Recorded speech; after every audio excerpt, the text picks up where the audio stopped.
Morning, everybody. Good morning. Hi, I'm Jonathan. I'm a Max Access board member and the production coordinator at Arlington Community Media. And I love film, I love community, and I love gadgets. So I hope, and I think some of you must too if you're here in this workshop. And I really want us to be having a hands-on activity today, kind of learning and sharing. Most of the time when you're working with these small mobile devices, you just have to play around with them and experiment. So I've been doing that for a while. I just want to share some of what I've learned with you, and hopefully you can take it from there and find your own style. Good morning, everybody. Good morning, John. Anyway, before we dive right into this workshop, we're going to be, hopefully you have iPhones. Some of you do, some of you might not. But if you do have an iPhone, if you haven't already, can you download iMovie? Because we will be using the second part of this workshop as learning how to edit in iMovie on your phone. So you'll be pre-producing, shooting, and editing on the phone. And does everyone have the Wi-Fi password for the building? No. Good morning. Let's go into it. Hey, Kathy.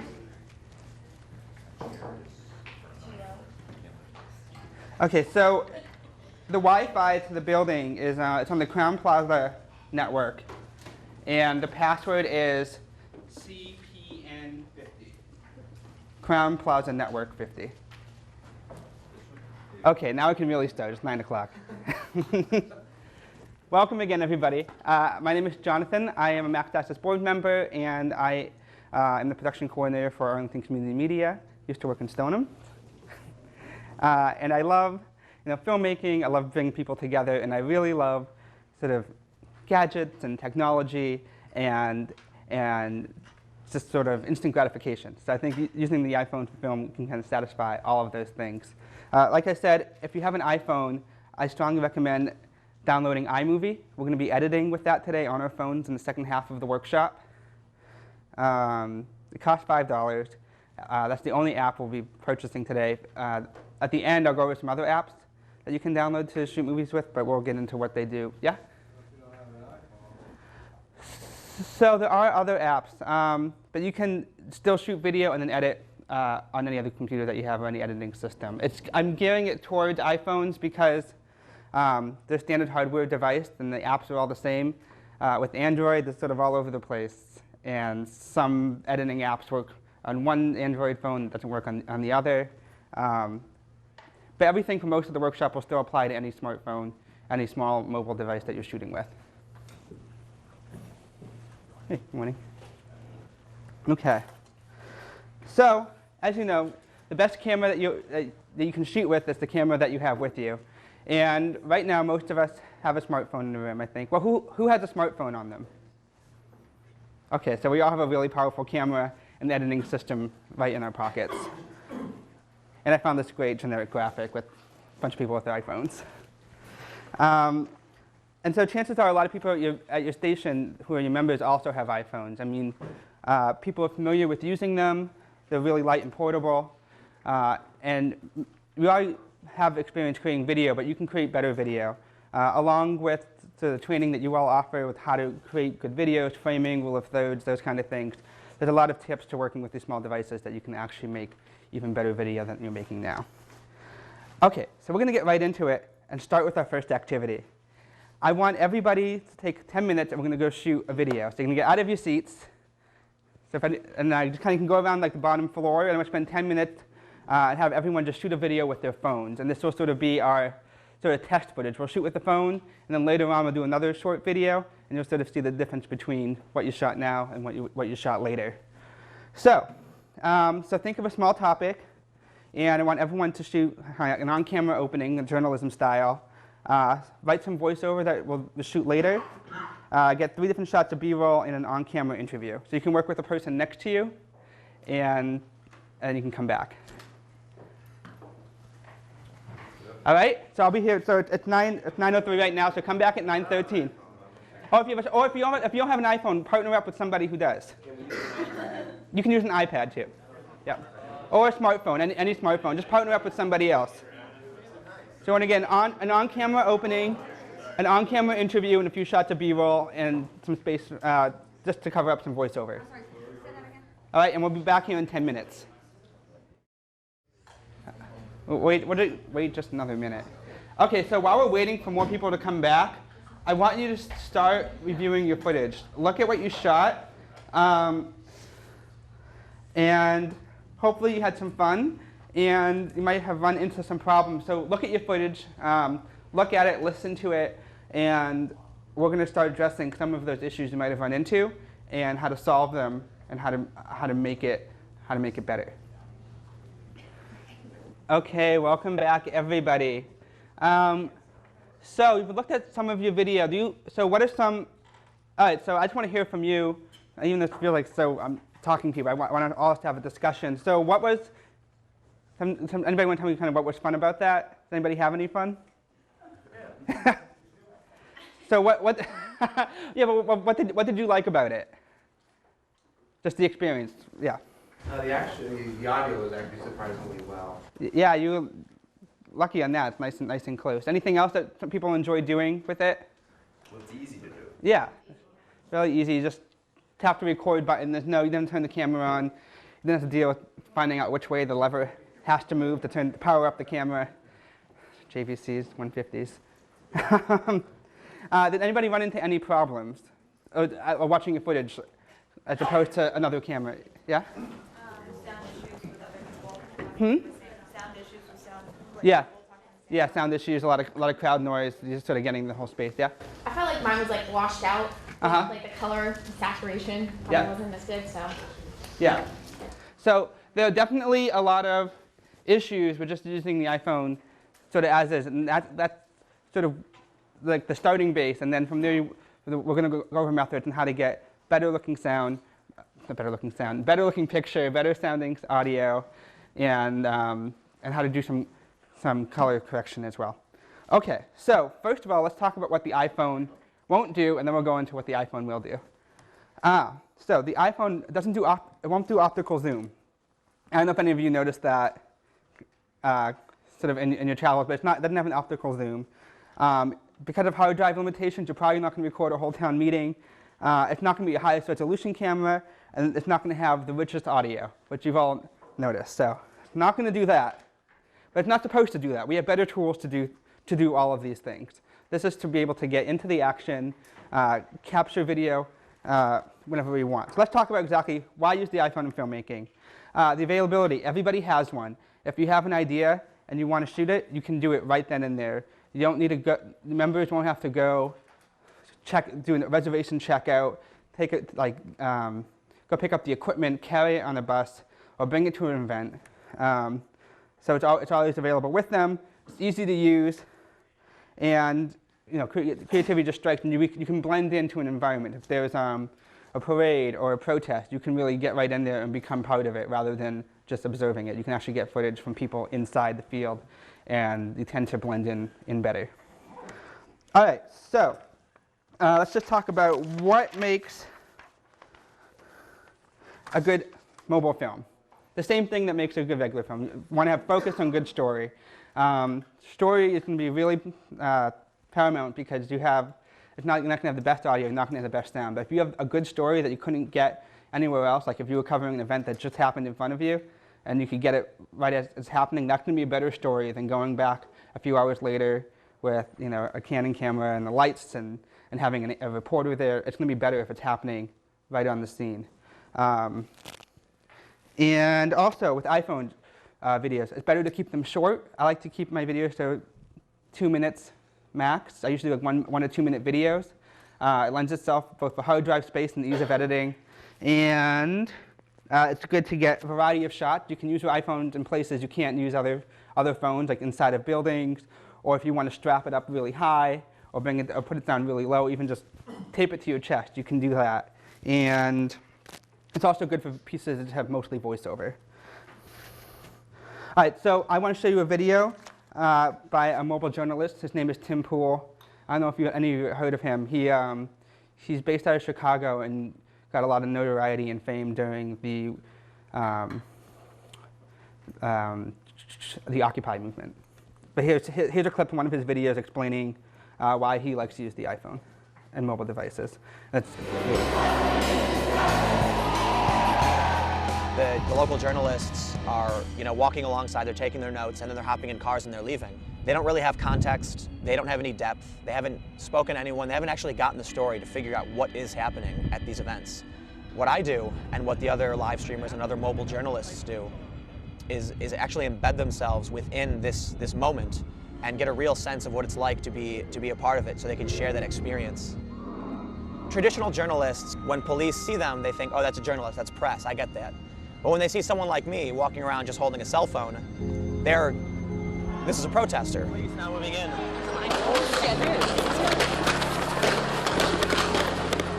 And that's the first time I've been fired at. Back up for me. Back up for me. We're being raided right now. For those that are watching, we are being raided by the CPD as we speak. Your experience, this tweet, you were held up at gunpoint? I was focused on making sure that my live feed was going out. They pulled us out and cuffed us immediately, so it was pretty jarring. To me, one thing that's also really interesting is seeing these custom rigs that people are setting up. Some people go out with DSLR cameras with iPhones mounted on the top so that they can shoot photos and video, but also get that live footage as well. So that's just a clip of this much longer documentary piece on him. Any thoughts? Did he do that with his iPhone? What was that? Did he do that with his iPhone? Yeah, so you can live stream. If you have, we're not going to get really into it this session because we're just covering the basics, but if you have a live stream account, there's a live stream app and you can actually stream directly through your phone. I think actually his question was the documentary shot with an iPhone? No, it wasn't shot with an iPhone, it was shot with the DSLR. I think this guy, he does a lot of combination of using DSLRs and iPhones. The two of you can kind of get together and mount your iPad on top of it. But now I want to show you an example of something that was shot with an iPhone. I shot this yesterday for you guys. Actually, we had one of our reporters at our station at ACM-NE film a small news piece about our town hall studio using an iPhone. And so let's just take a look at what you can do with just a little bit of time and going somewhere when inspiration hits. Hello, I'm here at Arlington's Town Hall, and today we're going to get a short tour of the brand new control room and studio that Arlington Community Media has installed in Town Hall.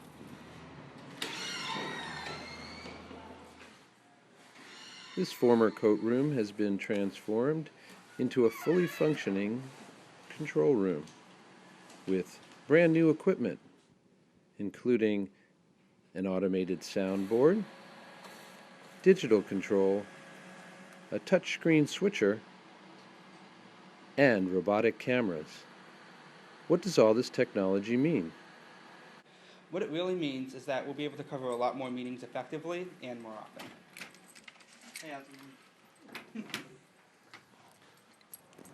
And that's the latest exciting development at Arlington Community Media. We'll be seeing more of you all with more coverage from Town Hall. For iPhone News, this is James Milan signing off.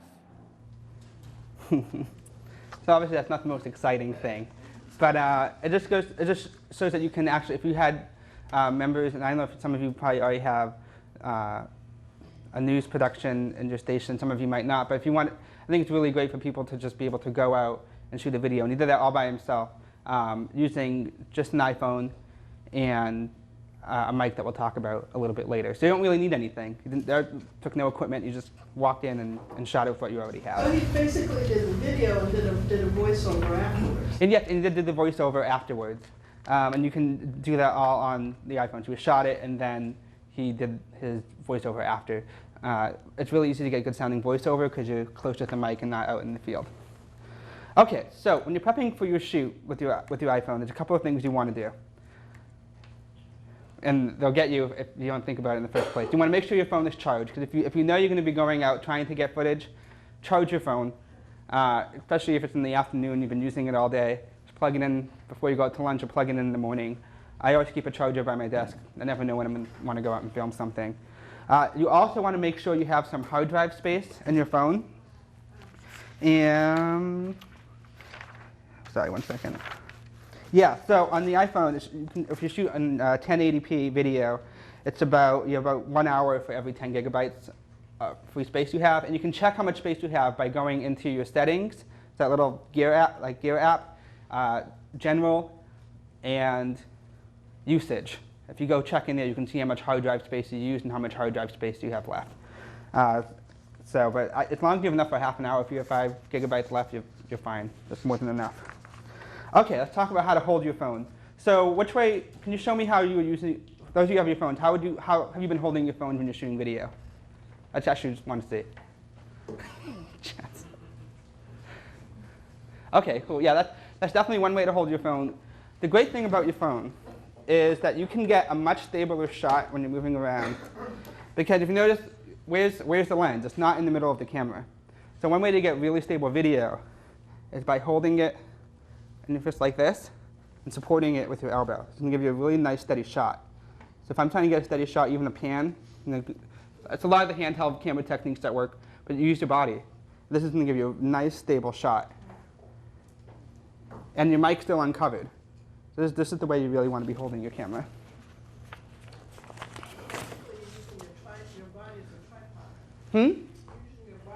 Exactly. That's what you want to do. And I have all these set up, kind of here. And we'll go over accessories later. But you want to go out with nothing. You just want to be able to shoot good video with what you have. And this is one of the best ways to get a stable video shot. Even just panning, tilting, you can just up and down. And it's really stable and it's comfortable. It doesn't take a lot of work. If you feel like this for a while, you're going to get tired, get a little shaky. It's always a sure method.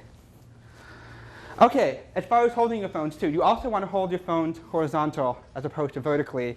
And whenever I do an iPhone class, I show the participants this PSA, and I'm going to share it with you. And hopefully, this will be burned into your memory.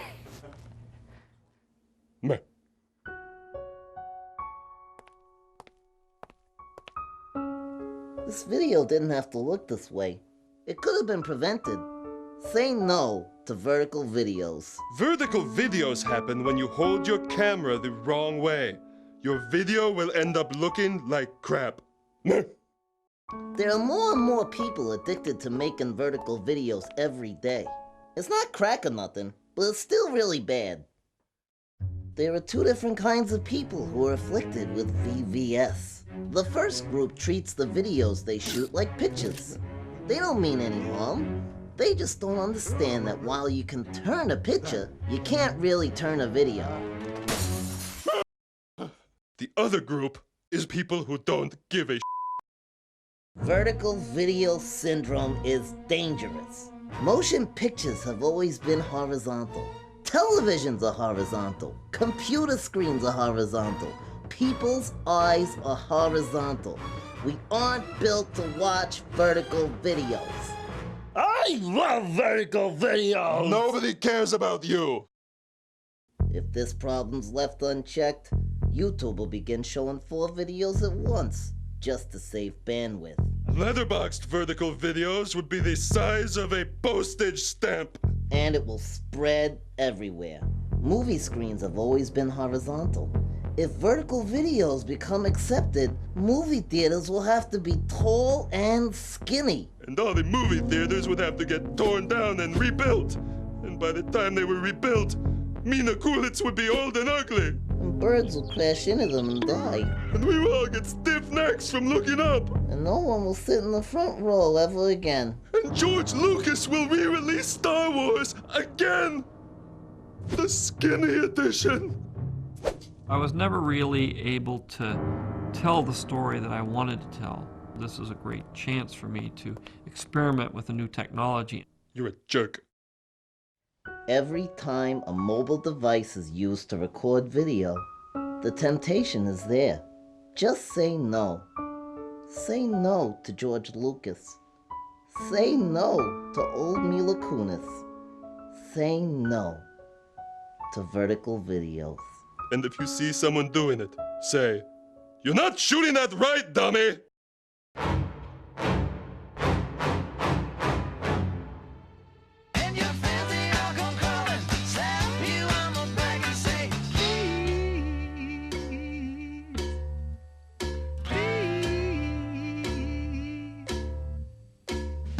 I love that video so much. It's on YouTube. If you look up vertical video syndrome, you'll find they have so many other fun videos. There's these two guys, and they make videos about puppets, and most of them have nothing to do with video. But this is, I found this one, and I love it. I just watch it all the time. Does it matter which way horizontal? No, it doesn't matter which way horizontal. I like to keep it so the camera's at the top, so it's more to my eye, for eye level. You can have it down low, but the only advantage is it's just going to be lower than eye level. So if you're going to be trying to shoot at eye level, that's the way you want to do it. I guess if you're shooting down low, you might want to keep it that way. But it doesn't make a difference in your video, because on the iPhone app, it'll just show you horizontal either way. It's not going to be upside down. Okay, so for those of you that have an iPhone, when you take it out and open up your camera app. I want to show you a few ways to get better picture right off the bat. Some of you have 5s. I don't know if anyone has a 6. I really want a 6. Some of you have 4s. I have a 4. So it's really hard to see, but if you have an iPhone 4 or 4S, you'll notice that the video takes up the whole screen. That's actually not the whole video. It's cropping it for you. You want to be able to see your whole view. For those of you with a 5, they made them longer. If you double click, oh, I'm in photo. Make sure you're in video. And if you double click, it's going to show you a letterbox screen. So it's hard to see in this. So that's fully cropped. And then you'll notice the letterboxing. It's going to show you the whole field of view. So you don't want to be shooting without being able to see what you're actually shooting on the edges. Does it work on a 5? The 5 is already elongated, so it's not an issue on the 5. But it's an issue for people with the 4 or the 4S. And the worst thing is just having someone's shoulder just talking and bouncing on the edge of your frame. Pain in the butt. All right, the other thing that works on all the phones, off the bat, everything is set to automatic exposure and focus. You can tell the camera what you want to focus and set the exposure to. You can't do them separately on the built-in app. There are other apps that you can, but you can tell it exactly where you want to go. For example, right now I'm just looking at the window on my desk, and I wanted to focus and expose for the White House Lego set. It's hard to see in this dark screen, but you can really adjust it. The way to do it is, it's great. Actually, this is the screen, so this is a good way. So if you focus on the screen, you just tap and hold, click and hold, and you'll see what says AEF, AF, Auto Exposure, Autofocus, Lock. It's going to lock on that spot on the screen.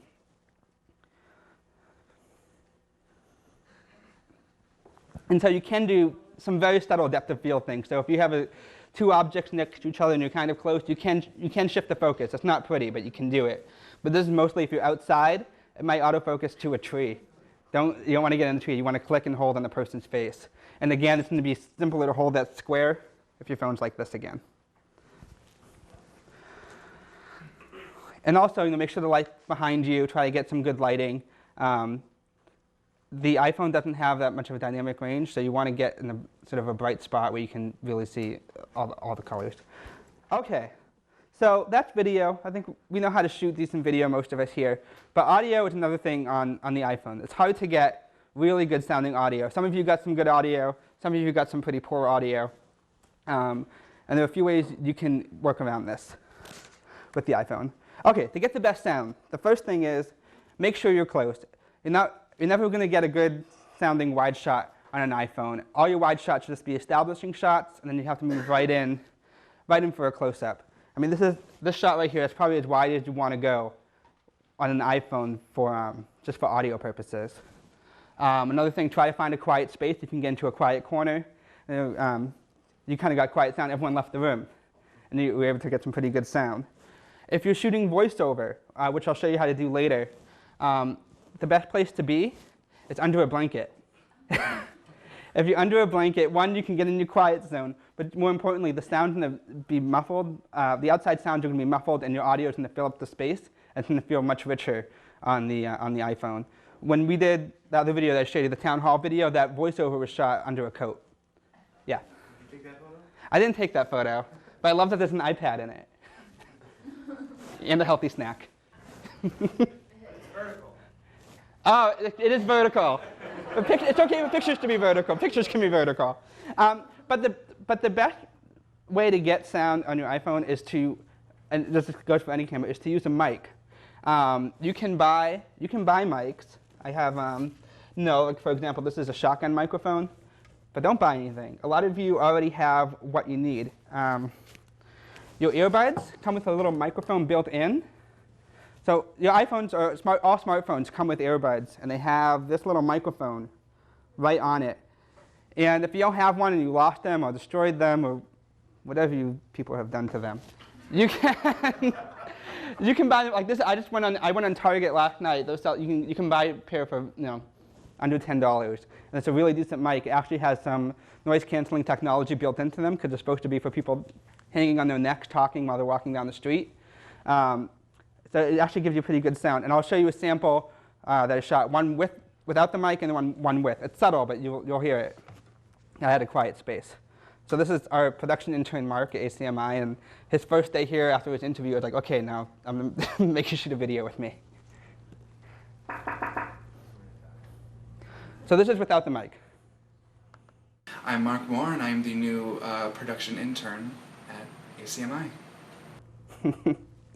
So that wasn't bad. It was quiet, but if you notice, the background noise and his voice were kind of on the same level. You could hear him, but it didn't stand out much from that background hum. And so what I did, so this mic, so if I'm holding my camera and it's plugged in,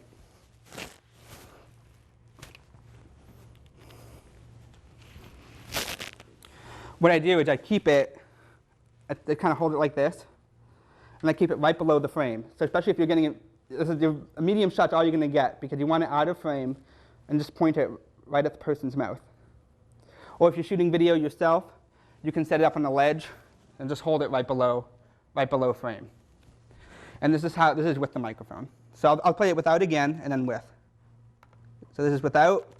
I'm Mark Moore, and I'm the new production intern at ACM-NE. And then with. I'm Mark Moore, and I'm the new production intern at ACM-NE. And that wasn't volume. That was just, all that was just pointing the mic at his mouth below the frame, and it sounded a lot better. It's a great take. I guess in the pinch you could use it as a lav, but you're really not going to get far enough. Again, which is why you wouldn't use this type of camera to do a sit-down interview necessarily. It's good for stand-ups, B-roll, getting an on-the-street interview kind of setup.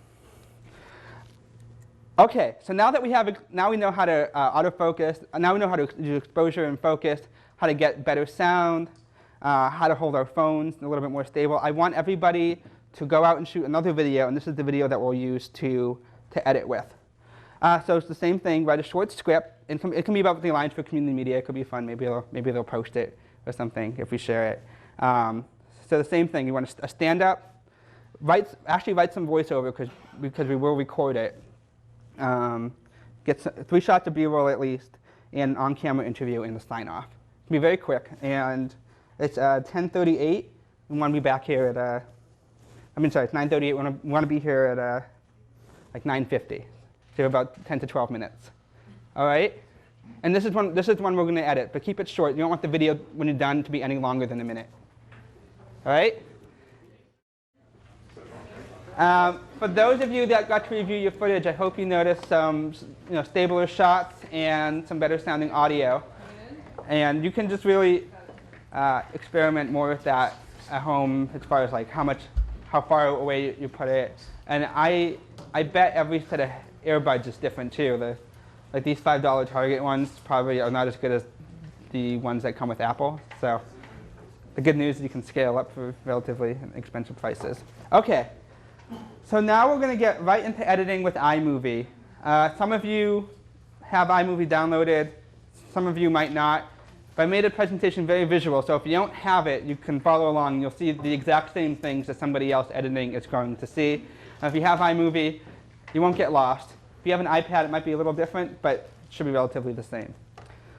Okay, so I just want to know who's going to be editing with me on this. Does anybody have iMovie with them that they're going to edit? Okay, so we got some of you.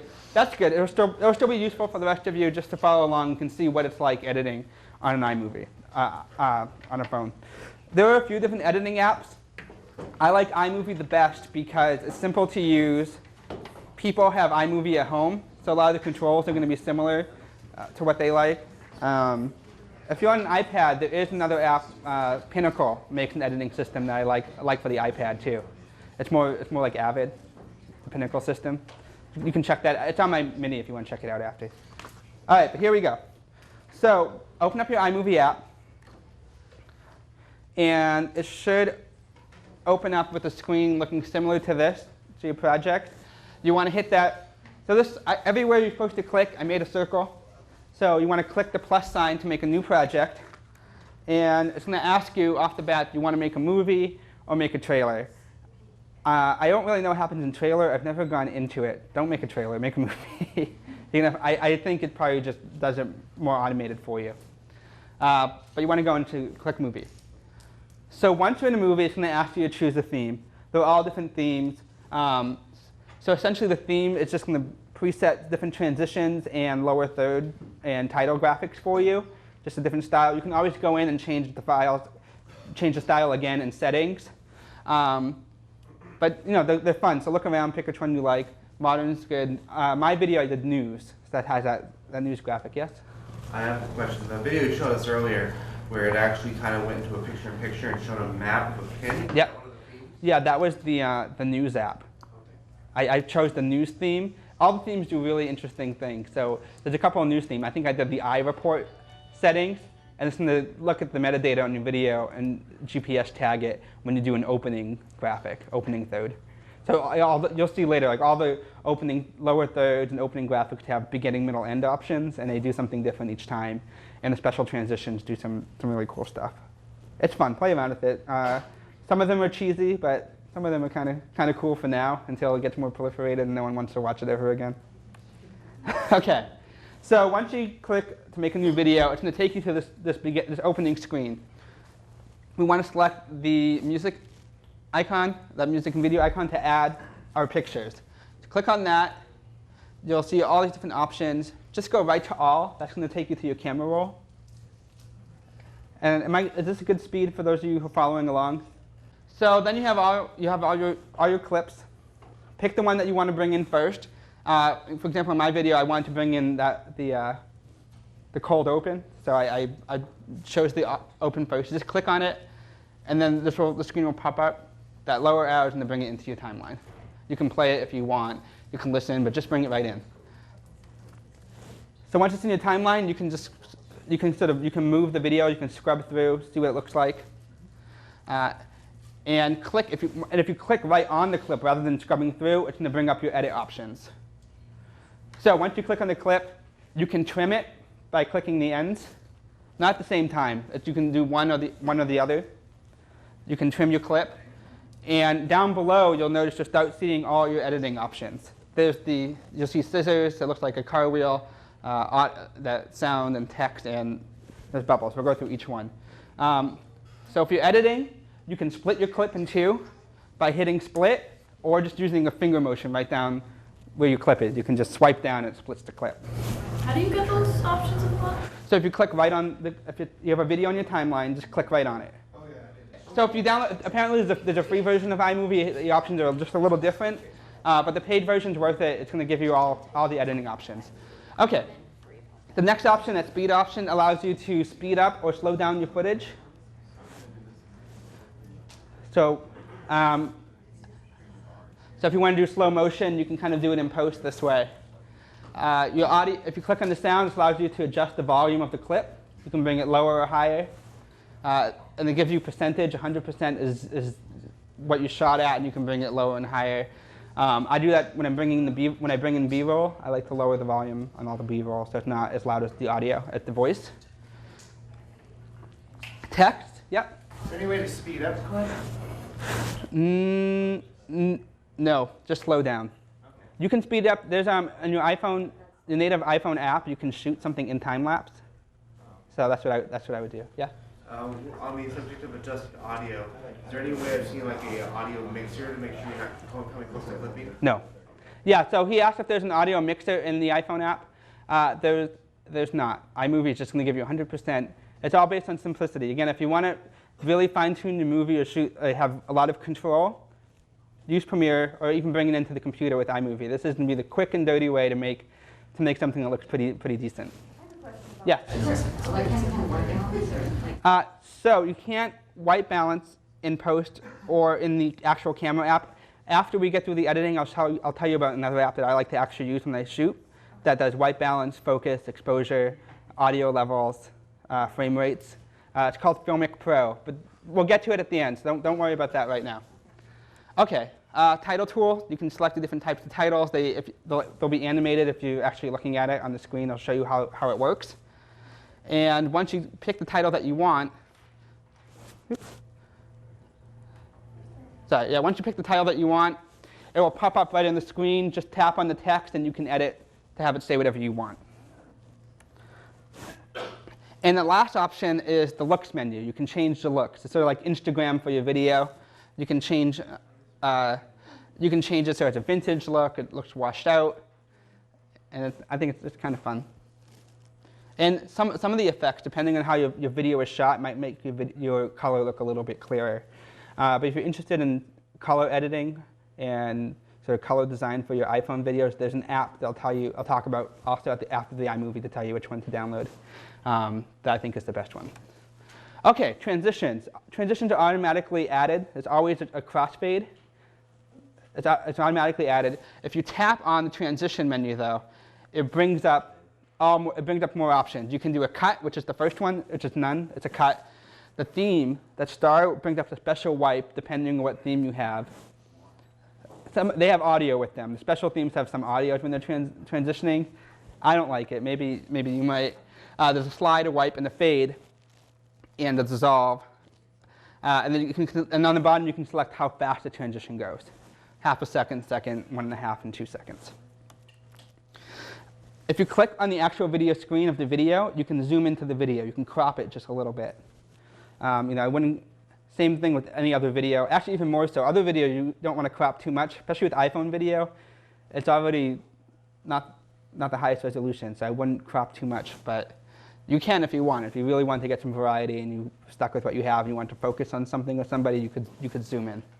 And people might forgive it more since it was shot on an iPhone anyway. So depending on how you export, it might look pretty similar to everything else that you shot. Okay, so what I want everyone to do, and actually I'll show you how to do voiceover, then we'll spend some time editing. There's an icon on the side. That's the voiceover icon. See that mic? And you want to bring your video, scrub through your video to get the beginning of your video. You hit that, it gives you a 3-second countdown, 3, 2, 1, and go bing, bing, bing. And then it will show you how loud you are. And while you're doing this, it mutes the audio track. So you don't have to worry about having the sound come into the video. It automatically mutes everything else while you do your voiceover. And if you want to add music, you can go back to your add media icon at the bottom, that bottom left one. And instead of choosing video on the bottom, you can do videos, pictures, just go down to audio. It has some royalty-free music built into it. You can use some music if you want. Just add it in. And then you can also edit your audio. But I want to spend a few minutes now, if everyone, so it's 10 o'clock, you only have half an hour, there's a few more things I want to go through, but if you want to spend a few minutes in your groups and start editing your video. So just put a couple of clips down. What's up? I get a question? I don't know. Okay, yeah, so it's 10 o'clock right now. Let's do like 10 minutes. At 10:10, we'll continue on to a few other things. But I'll be around. If you need any help, just raise your hand and I can come by and help you.